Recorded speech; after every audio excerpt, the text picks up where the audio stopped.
हरिओम प्रिय दर्शकों, यदि आपकी वृषभ राशि या वृषभ लग्न है, इस वीडियो को पूरे ध्यान से देखिएगा, समझिएगा। इस वीडियो में हम समझने वाले हैं, जैसे कि आपने थंबनेल में पढ़ा, वरदान साबित होगा ये समय। क्यों वरदान साबित होगा, आइए जानते हैं।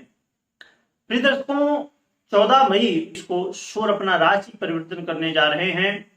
ये शुक्र की राशि वृषभ राशि पर गोचर करना प्रारंभ करेंगे और यहाँ पर 14 जून तक गोचर करेंगे। तो ये पूरे लगभग 1 महीने का जो समय है, ये समय आपके लिए कैसा रहेगा, खासकर सूर्य के प्रभाव के अनुसार क्या रिजल्ट आपको मिलेंगे। क्योंकि वरदान साबित होगा मैंने लिखा, इसके पीछे क्या कारण था?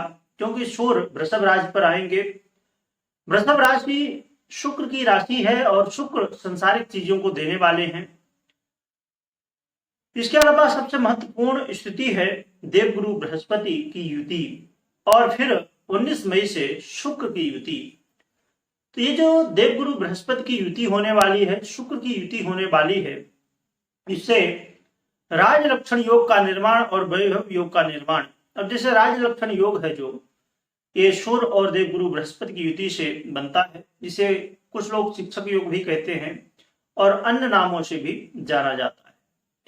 तो अपने आप में सूर्य और बृहस्पति की युति बहुत महत्वपूर्ण है और खासकर वृषभ राशि पर। इसलिए आपके जीवन में ये वरदान साबित होगा। हम ये तो समझेंगे ही, हमने समझा, परंतु एक महत्वपूर्ण बात इसमें आपको ध्यान में रखनी चाहिए कि 7 मई से देवगुरु बृहस्पति अष्टावस्था में है, तो अभी सूर्य 14 जून तक रहेंगे। तो मई में उतना प्रभाव तो नहीं दे पाएंगे, परंतु जून में दे पाएंगे, क्योंकि उदय अवस्था में फिर रहेंगे। तो इसलिए सूर्य और बृहस्पति की जो युति है वो और भी बेहतर जून में आपको रिजल्ट दे पाएगी।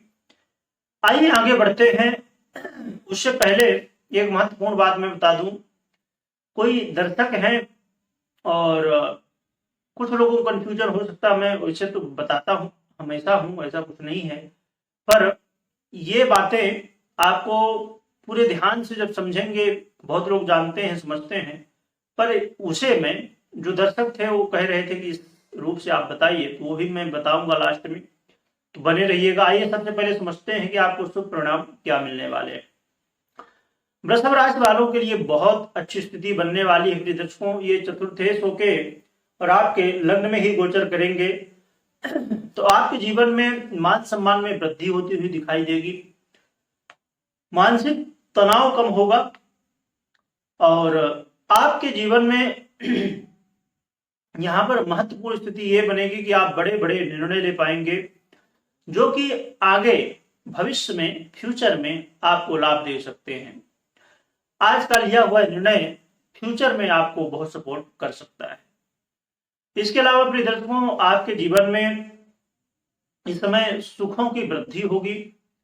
इस समय कोई भी ऐसा काम आप करते हैं जो पब्लिक सेक्टर से जुड़ा हुआ हो, उसमें लाभ मिल सकता है, या आप सरकारी कोई भी चीजें प्राप्त करना चाहते थे, वहां पर कोई रुकावटें आ रही थी, वहां पर आपको लाभ मिलेगा, रुकावटें दूर होंगी। इसके अलावा प्रिय दर्शकों, आपके जीवन में यदि लोग बहुत ज्यादा धोखा दे रहे थे, आपके ही हितैषी कहने वाले, आपके ही मित्र आपको धोखा दे रहे थे, तो अब ये समस्या दूर होगी और आपके जीवन में आप आगे बढ़ सकेंगे। जो लोग पब्लिक सेक्टर में काम करते हैं, उन लोगों को पब्लिक का भी सपोर्ट मिलेगा,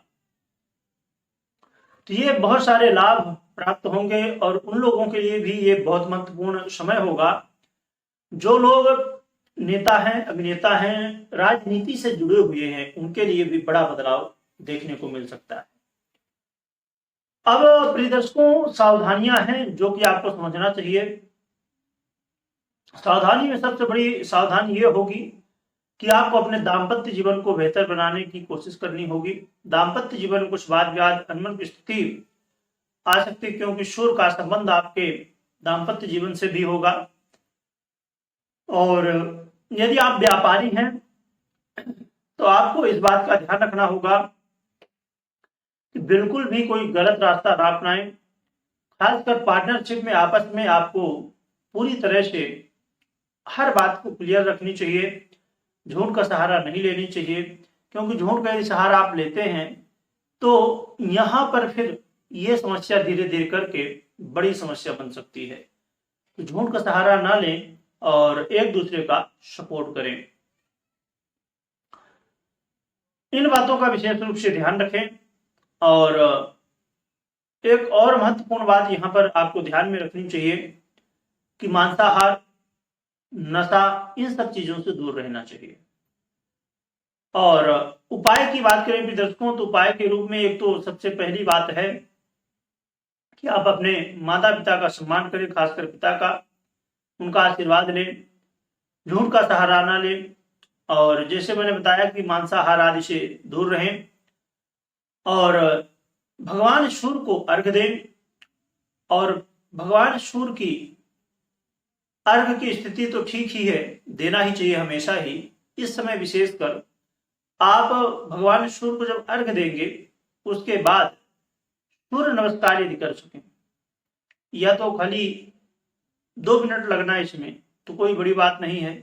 यदि नहीं कर पाते हैं तो कोई बात नहीं, परंतु कोशिश करें कि सूर्य नमस्कार भी कर सकते हैं, या तो भगवान सूर्य के जो 12 मंत्र हैं उनका भी आप स्मरण कर सकते हैं यदि सूर्य नमस्कार ना कर पाए, क्योंकि हर व्यक्ति के लिए संभव नहीं हो सकता है। या तो फिर आदित्य हृदय का पाठ कर सकते हैं, ये करें।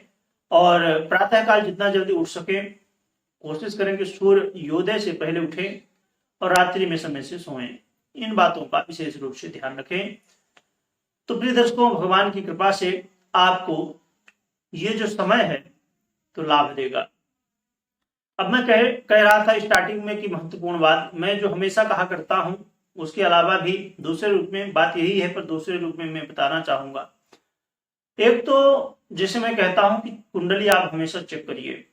यदि ग्रह स्थितियां आपको सपोर्ट कर रही हैं, जैसे हमने सूर्य की बात की, सूर्य सपोर्ट कर रहे हैं, बृहस्पति सपोर्ट कर रहे हैं, शुक्र की युति होगी वो भी सपोर्ट कर रहे हैं, दशाएं सपोर्ट कर रही हैं, तो आपको ये रिजल्ट मिलेंगे, नहीं तो नहीं मिलेंगे। तो कुछ दर्शकों का ये सुझाव था कि आप ये बताएं कि ये जो मैं बताता हूं तो वो सभी के लिए जरूरी नहीं कि हाँ वैसा रिजल्ट मिले। तो ये बात यहां से क्लियर हो जाती जब मैं ये बात कहता हूं कि यदि कुंडली में, आप पर्सनल कुंडली में यदि ग्रह स्थितियां सपोर्ट कर रही हैं तो आपको ये रिजल्ट मिलेंगे, नहीं तो नहीं मिलेंगे। तो ये सीधी सी बात है कि हर एक व्यक्ति की ग्रह स्थितियां एक नहीं हो सकती हैं। अब जो गोचर में स्थिति है वैसी स्थिति यदि आपकी जन्म कुंडली में भी है तो आपको ये रिजल्ट मिल सकते हैं, नहीं तो नहीं मिल सकते।